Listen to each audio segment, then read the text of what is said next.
Praise the lord.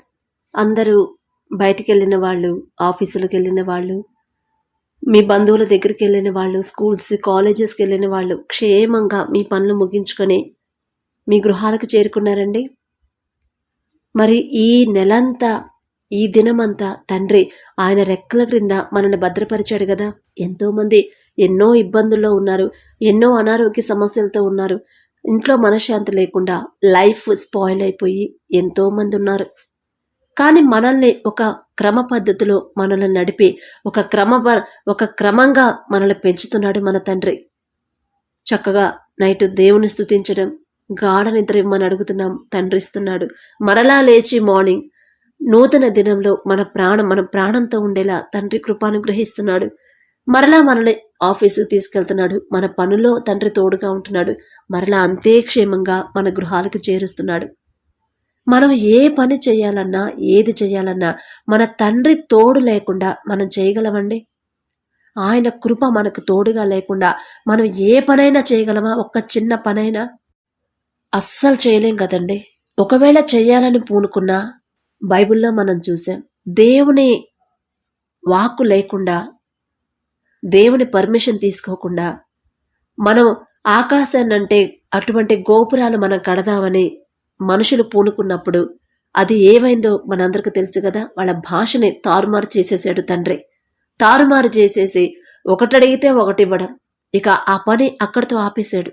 దేవుని కృప లేకుండా, ఆయన వాక్కు లేకుండా, ఆయనకి ఇష్టం లేకుండా, తండ్రి పర్మిషన్ తీసుకోకుండా మనం ఏ పని చేసినా అది మధ్యలోనే ఆగిపోయింది. లేదా ఒకవేళ కంప్లీట్ అయినా దానివల్ల నష్టమే వచ్చింది, కానీ లాభం అయితే రాదు కదండి. కాబట్టి మనం ప్రతి పని కూడా తండ్రి పర్మిషన్ తీసుకోవాలి. అయ్యా, ఇదిగో ఈ పని నేను చేయాలనుకుంటున్నా, మీ చిత్తం అయితే అది సక్సెస్ చేయండి, మీ చిత్తం లేకపోతే నాకు అసలు ఆలోచనే తీసేయండి అని దేవుణ్ణి అడగాలి కదా. అప్పుడు పని మొదలు పెట్టాలి. మరి గడిచిన ఈ నెలంతా కూడా తండ్రి ఆయన రెక్కల క్రింద మనల్ని భద్రపరిచాడు. ఎన్నో తుఫాన్లు, ఎన్నో యాక్సిడెంట్లు, ఎన్నో ప్రమాదాలు, ఎన్నో హార్ట్ అటాక్లు, చిన్న చిన్న వయసు పిల్లలు కూడా స్కూల్కి వెళ్ళి హార్ట్ అటాక్తో చనిపోయారని ఎన్నో వార్తలు మనం చూసాం. ఆఫీసులకు వెళ్ళి ఒక మంచి పొజిషన్లో ఉన్న వాళ్ళు కూడా ఆఫీసులోనే చైర్లోనే హార్ట్ అటాక్తో కుప్పకూలిపోయారని ఈ మధ్య నిన్న 2 రోజుల్లోనే 2 వార్తలు మనం చదివాం. అది కూడా చిన్న చిన్న వయసు, 26 సంవత్సరాల ఒకళ్ళు, 40 సంవత్సరాల ఒకళ్ళు. కానీ మన తండ్రి మనకి అటువంటి ప్రమాదం, ఎటువంటి ఆపద తెగులు మనకి గాని మన బిడ్డలకు గాని రానివ్వకుండా మన చుట్టూ 2 అంచెల కంచె వేశాడు. మన గృహాలు ఏది జరగకుండా, ఒకవేళ జరిగినా వెళ్ళి మనం తండ్రి పాదాలు పట్టుకున్నప్పుడు ఖచ్చితంగా దాని పరిష్కారం కూడా చూపించాడు. మరి ఇంత చక్కగా మనల్ని భద్రపరిచిన తండ్రికి ఒక్క థ్యాంక్స్, అది కూడా హార్ట్ఫుల్గా చెప్దామా? దయచేసి అందరు కళ్ళు మూసుకోండి. కృపగల దేవా మీకు స్తోత్రం, రాజాది రాజా మీకు స్తోత్రం నా తండ్రి. మరి గడిచిన దినమంతా, ఈ దినమంతా, ఈ నెల అంతా కూడా నా తండ్రి మీ రెక్కల క్రింద మమ్మల్ని భద్రపరిచి మాకు ఎటువంటి తెగులు, ఎటువంటి ఆపద, ఎటువంటి కీడు రాకుండా నా తండ్రి మీ రెక్కల క్రింద మమ్మల్ని భద్రపరిచి మా చుట్టూ, మా కుటుంబాల చుట్టూ మీ యొక్క రక్షణ కంచె, 2 అంచెల కంచె వేసిన గొప్ప దేవా మీకే స్తోత్రం నా తండ్రి. ఏ పాటి వారం ప్రభా, మీరు మమ్మల్ని జ్ఞాపకం చేసుకోవడానికి, మీ దృష్టిలో మేము ఉండడానికి, మేమెంత, మా బ్రతుకెంత, మా భక్తి ఎంత తండ్రి. మాకన్నా గొప్ప గొప్ప వారు ఉన్నారు, మాకన్నా పేరు ప్రతిష్టలు, మాకన్నా తెలివిగల వాళ్ళు ఉన్నారు, మాకన్నా మంచి టాలెంట్ ఉన్న వాళ్ళు ఉన్నారు నా తండ్రి. అయినా సరే నా ప్రభా, ఈ నెలలో నా తండ్రి గడిచిన నెలంతటిలో ఎన్నో ప్రమాదాలు జరిగి, అనుకోని సంఘటనలు, అనుకోని యాక్సిడెంట్లు జరిగి ఇంతమంది మరణించారు అని ఎన్నో వార్తలు మేము ప్రతిరోజు చూస్తూనే ఉన్నాం. గొప్ప గొప్ప వాళ్ళు కూడా నా ప్రభా మరణించారు, వరదల్లో చిక్కుకుపోయి కనీసం దొరకలేదు అని ఎన్నో వార్తలు మేము చదివాం. మరి వర్షాల వల్ల ఎంతో మంది వాళ్ళకున్న సర్వస్వాన్ని కోల్పోయి రోడ్డున పడ్డవాళ్ళు 6-7 రోజుల దాకా నా ప్రభా, మరి అవి ఆరకుండా ఇంట్లో వస్తువులు ఇబ్బందులు పడ్డవాళ్ళు, పురుగులతో, సర్పాలతో, ఇంకా తినడానికి తిండి లేకుండా ఎన్నో ఇబ్బందులు పడ్డారు నా తండ్రి.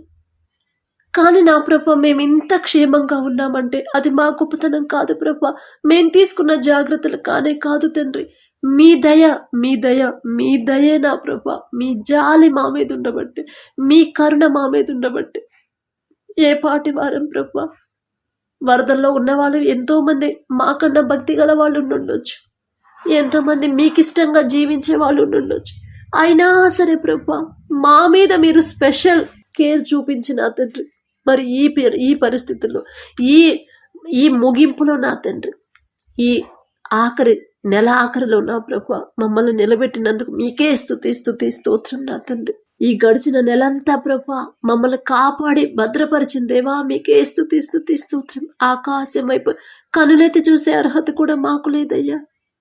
అయినా సరే మా మీద జాలిపడి, మా మీద కనికరపడిన ప్రభా, మరి మమ్మల్ని ప్రేమించి మీ దయలు మీ కృపలో మమ్మల్ని కాపాడుతున్న దేవా మీకే స్తుతి స్తోత్రం నా తండ్రి. మరి ఈ నెలలో ప్రభా అనేక సమస్యలు వచ్చాయి. ఈ ప్రార్థనలు ఏకీభవిస్తున్న కుటుంబాలు నా తండ్రి, మరి ఎన్నో సమస్యల గురించి నా దగ్గరకు వచ్చారు. అది నా దగ్గరకు వచ్చిన సమస్యలు కాదు తండ్రి, మీ పాదాలు మీ దగ్గరకు వచ్చిన సమస్యలు ప్రభా. మీ పాదాల దగ్గర పెడుతున్నాం. నేనైతే ఏం చేయలేను ప్రభా, నేనే పాటిదాన్ని. కనీసం నా ప్రభా మీ వైపు చూసే అర్హత కూడా మాకు లేదు తండ్రి. ఆ సమస్యలన్నీ మీ పాదాల దగ్గర పెడుతున్నాం. ఒక్కొక్కరి ఏమేమి సమస్యలు ఉన్నాయో మీకు తెలుసు ప్రభా. వారి గృహాల్లోకి వెళ్ళండి, వారితో మాట్లాడండి, వాళ్ళకి ధైర్యాన్ని ఇవ్వండి నా ప్రభా. గర్భఫలం కోసం ఎవరెవరైతే ఎదురు చూస్తున్నారో నూతన నెలలో నా ప్రభా వారి గర్భాలు తెరిచిన తండ్రి మీరున్నారు. మీకే ఆ శక్తి మీకు మాత్రమే ఉందని బిడ్డలు తెలుసుకునేలా గర్భఫలం కోసం ఎదురు చూస్తున్న బిడ్డల్ని ప్రభా మీరు ప్రత్యేకంగా దర్శించి హన్నా గర్భాన్ని మూసారన్నారు. హన్నా గర్భాన్ని తెరిచిందేవా. ఒక్కసారి నా తండ్రి హన్నా ఎలా అయితే ప్రార్థన చేసిందో అలాంటి ప్రార్థన బిడ్డలకు కూడా నేర్పించండి నా తండ్రి. అమ్మ అంత భారంగా ప్రార్థన చేయండి, నాతో మాట్లాడండి, మీకు గర్భఫలం నేను ఇస్తాను తల్లి అని మీరు హన్నాను మాకు చూపిస్తున్నారు. అలాంటి హన్నాలు ప్రార్థన, అలాంటి హన్నాలు నా తండ్రి అనేక మంది హన్నాలాగా ప్రార్థించే మనసు వారికి ఇవ్వండి నా ప్రభా. గర్భఫలం కోసం ఆశగా ఎదురు చూస్తున్న బిడ్డలను ఒక్కసారి మీరు దర్శించండి. భారమైన ప్రార్థన వారికి ఇవ్వండి. 3 గంటలకి వారిని తట్టి లేపి ప్రార్థనలో కూర్చోపెట్టిన ప్రభా వారికి మీరు ఇవ్వబోయే ఆశీర్వాదం బిడ్డలకు ఇవ్వమని అడుగుచున్నాం నా తండ్రి. నా మాట కాదు ప్రభా, మీ చిత్తమే జరగాలి నా తండ్రి. బిడ్డలను ఒక్కసారి దర్శించి మరి నెక్స్ట్ మంత్లోనే మేము బిడ్డలే పొందబోతున్నామని నా ప్రభా గుడ్ న్యూస్ చెప్పేలా మీ కృప అనుగ్రహించండి. సంతోషించేలా మీ కృప అనుగ్రహించండి నా తండ్రి. అది మీకే సాధ్యం. మీరిస్తేనే నా ప్రభా బిడ్డలు పొందుకుంటారు నా తండ్రి. మరి ఇన్ని రోజులు నా తండ్రి బిడ్డలు అడుగుతున్నారు, అయినా సరే గర్భఫలం రావట్లేదు. ఒకవేళ అడిగే విధానం ఎలా అడగాలో తెలియలేదేమో, అందుకని ఈ నెల రోజులుగా వారిని అమ్మ ఇన్ని గంటలకు లేచి మీరు ప్రార్థన చేయండి, నేను ఇస్తాను తల్లి అని వాళ్ళకి చెప్తున్నారేమో. ఒక్కసారి మీ మాట విని గ్రహించే మనసు వారికి ఇవ్వండి. వారి మనోనేత్రాలు తెరవండి. వారి భారమైన ప్రార్థన ఎలా చేయాలో, ఎన్ని గంటలకు లేచి చేస్తే మీరు ప్రశాంతంగా మాకు కావాల్సిన అవసరతలు మీరు తీరుస్తారు. బిడ్డలకు ఒక్కసారి కనువిప్పు కలిగించండి ప్రభా. మరి అనేక సమస్యలు బిడ్డలు కలిగి ఉన్నారు. ఈ ప్రార్థనలు ఎవరెవరైతే ఏకీభవిస్తున్నారో ప్రతి ఒక్కరి అవసరత మీ దగ్గర ఉంది. ప్రతి ఒక్కరి సమస్య మీ దగ్గర పెట్టాను. ప్రతి ఒక్కరి ఇబ్బంది మీ దగ్గర పెట్టాను నా తండ్రి. నా దగ్గరకు వచ్చిన సమస్యలు కాదు, నేనైతే ఏం చేయలేను ప్రభా. నేను మామూలు మనిషిని. మీ వైపు చూసే అర్హత కూడా నాకు లేదు. అయినా సరే బిడ్డలు నా తండ్రి నా దగ్గరికి సమస్యలు వస్తాయి. నాకు వచ్చినాయి కాదు ప్రభా, మీ దగ్గరకు వచ్చిన సమస్యలు మీరు మాత్రమే పరిష్కారం చేయగలరు. అనారోగ్యంతో బాధపడే వాళ్ళని స్వస్థపరిచే శక్తి మీకు మాత్రమే ఉంది. ఆర్థిక సమస్యలతో అప్పుల్లో ఉన్న వాళ్ళకి అప్పులు తీరే మార్గం చూపించే శక్తి మీ దగ్గరే ఉంది నా ప్రభా. జాబ్స్ కోసం ఎదురు చూసేవాళ్ళు వాళ్ళ తెలివితో ట్రై చేస్తే రాదు అని మీరు చెప్తున్నారు, కానీ మీ మీద ఆధారపడితేనే అది జరిగిద్ది అని మీరు చెప్తున్నారు. అలా వాళ్ళ మనసులో ప్రతి ఒక్కరి మనసు మార్చండి నా ప్రభా. ప్రతి ఒక్కరు మీ మీదే ఆనుకోవాలి, ప్రతి ఒక్కరు మీ మీదే డిపెండ్ అవ్వాలి నా తండ్రి. చిన్న బిడ్డలు ఎలాగైతే తల్లిదండ్రుల మీద డిపెండ్ అవుతారో, చిన్న బిడ్డలు ఎలాగైతే ప్రతిదీ వాళ్ళకి ఏది కావాలన్నా తల్లిదండ్రుల దగ్గరికి ఎలా అయితే వస్తారో, అలాగే మాకు కావాల్సిన ప్రతి చిన్న సమస్య అయినా ప్రతి వస్తువైనా ఏదైనా సరే మీ మీద మాత్రమే ఆధారపడే మనసు మీరిస్తేనే మాకు వచ్చింది తండ్రి. మా సొంత తెలివి మీద మేము వెళ్ళాలని చూస్తున్నాం, అది మా వల్ల కాదు అని మీకు తెలుసు. అందుకే మీరు మాతో మాట్లాడారు. మనోనేత్రాలు తెరవండి నా తండ్రి. భార్య భర్తల మధ్య సమస్యలు తీసివేయండి నా ప్రభా. నూతన నెలలో వాళ్ళు ఉన్నప్పుడు నా తండ్రి మరి మీ కృపలో నా తండ్రి ప్రతి ఒక్కరి సమస్య పరిష్కరించేసి, సిస్టర్ ఇదిగో ఈ సమస్య నుంచి తండ్రి మమ్మల్ని బయటపడేశాడు, ఈ అప్పులు తండ్రి మాకు తీరే దారి చూపించాడు, గర్భఫలం దయచేస్తున్నాడు సిస్టర్ అని సంతోషంగా మరలా వాళ్ళు నాకు సమాచారం అందించేలా మీ కృప అనుగ్రహించండి తండ్రి. మిమ్మల్ని అడిగే అర్హత మాకైతే లేదు ప్రభా, అయినా సరే మాకు మీరు తప్ప ఎవరున్నారు? ప్రార్థన ఎలా చేయాలో మాకు తెలియట్లేదు, ఎలా సమస్య గురించి ఎలా అడగాలో మాకు తెలియట్లేదు ప్రభా. ఒక్కసారి మా వైపు చూసి మా మీద జాలిపడి మీ మీద పూర్తిగా ఎలా ఆనుకోవాలో మాకు నేర్పించండి తండ్రి. మా మాటలు కాదు ప్రభా, మీ చిత్తమేనా తండ్రి. బిడ్డలతో మాట్లాడండి, మీలో ఎదగాలి, మీకు దూరం అవ్వకూడదు, మీకు మాత్రమే దగ్గర అవ్వాలి. లోకంలో ఎన్ని సమస్యలు ఉన్నా సరే మీ మీద అనుకుంటే, మీరు మా ముందుంటే ఇక నాకు భయమే లేదు అనే ధైర్యం బిడ్డలందరికీ ఇవ్వండి నా ప్రభా. ప్రార్థనలో ఏకీభవిస్తున్న ప్రతి ఒక్క బిడ్డ గృహంలోకి మీరు వెళ్ళండి తండ్రి. మరలా వాళ్ళ సమస్యల గురించి నాకు చెప్పకూడదు ప్రభా. అలా అని నేనేదో గొప్పదాన్ని కాదు, మీకు ఆర్డర్ వేసే అసలు మీకు చెప్పే అర్హత కూడా నాకు లేదు తండ్రి, నాకు లేదు ప్రభా. మీ వైపు చూసే మీ మాట, మీ పేరు పలికే అర్హత కూడా నాకు లేదు తండ్రి. బిడ్డలు సమస్యల్లో ఉంటే ప్రశాంతంగా మనసు ఊరుకోవట్లేదు ప్రభా. ఆ మనసు మీరిచ్చిందే నా తండ్రి.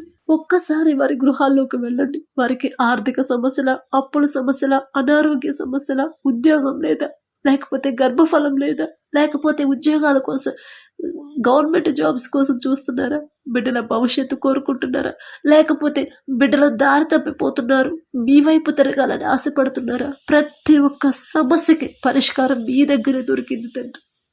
అందుకే మీ పాదాలు పట్టుకుంటున్నా. మీరు మాకు సమస్యలు తీర్చేదాకా నా ప్రభా మేము వదిలిపెట్టాం నా తండ్రి. ఆనాడు యాకోబు నా తండ్రి ఆశీర్వదించేదాకా మీ పాదాలు పట్టుకొని వదిలిపెట్టలేదు. అలాగే ప్రభా మేము కూడా మీ పాదాలు పట్టుకున్నాం. మాకైతే అర్హత లేదు ప్రభా, మీ పాదాలు పట్టుకునే అర్హత కూడా మాకు లేదు. అయినా సరే నా తండ్రి, మీరు ఎవరిని త్రోసివేసే దేవుడు కాదని ప్రభా, మీరు కొట్టినా సరే నా తండ్రి మీ పాదాలు మేము విడిచిపెట్టాం నా తండ్రి.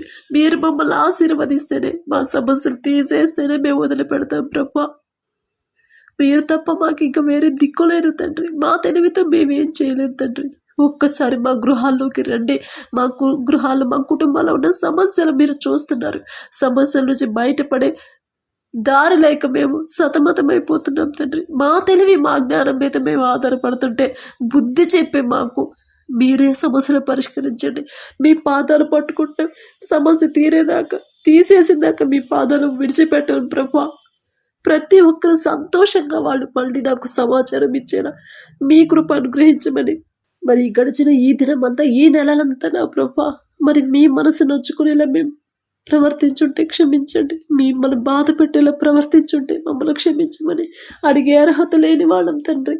మీకు లోబడి ప్రభా, మీలో మీ మీదే పూర్తిగా ఆనుకునే మనసు మీరు మాకిమ్మని, ప్రతి చిన్న సమస్యనా పెద్ద సమస్యనా అది మీ దగ్గర పెట్టేసి మీ పాదాలు ఎలా పట్టుకోవాలో మీరు మాకు నేర్పించండి. మీ మీదే ఆధారపడేలా, మనుషుల మీద ఆధారపడకుండా మీ మీద మాత్రమే ఎలా ఆధారపడాలో మాకు నేర్పించమని అడిగే అర్హత, పొందుకునే అర్హత లేని వాళ్ళ పడగల మీదకి వచ్చి ఉండగా సుఖమైన నిద్ర, చురుకైన మెలకు, మీరు గాఢ నిద్ర మాకు దయచేయమని, సమస్యల నుంచి విడుదల మీరే నా తండ్రి. మీరిస్తేనే ప్రభా, మీరు ఇచ్చిందాక మీ పాదాలు మేము వదిలిపెట్టాం నా తండ్రి. మీరు కొట్టినా సరే నా తండ్రి, మీ పాదాలు మాత్రం వదిలిపెట్టాం ప్రభా. ప్రతి ఒక్కరి సమస్య మీరు తీర్చండి, ప్రతి ఒక్కరి బాధ మీరు తీసేయండి, ప్రతి ఒక్కరికి మంచి భవిష్యత్తు ఇవ్వండి. భార్య భర్తల మధ్య గొడవలు తీసేయండి, అనారోగ్య సమస్యను చిన్న బిడ్డలు స్వస్థపరచండి ప్రభా. అది ఎటువంటి అనారోగ్య సమస్యను మీరు స్వస్థపరచగలరు, మీరు మాత్రమే స్వస్థపరచగలరు. మీ పాదాలు పట్టుకుంటే మేము వదలవు నా తండ్రి. ప్రతి ఒక్కరి సమస్య పరిష్కరించి సంతోషంగా మీకే ఆ ఘనత, మహిమ మీకే చెల్లించేలా సంతోషకరమైన వార్త, శుభవార్త మేము వినేలా మీ కృప అనుగ్రహించమని, మా సమస్యలన్నీ తీసివేస్తున్నందుకు మీకే స్తుతి, మహిమ, ఘనత చెల్లించుకుంటూ అడిగే అర్హత, పొందుకునే అర్హత లేని వాళ్ళం అయినా సరే యేసు నామములో అడుగుచున్నాము తండ్రి. ఆమేన్.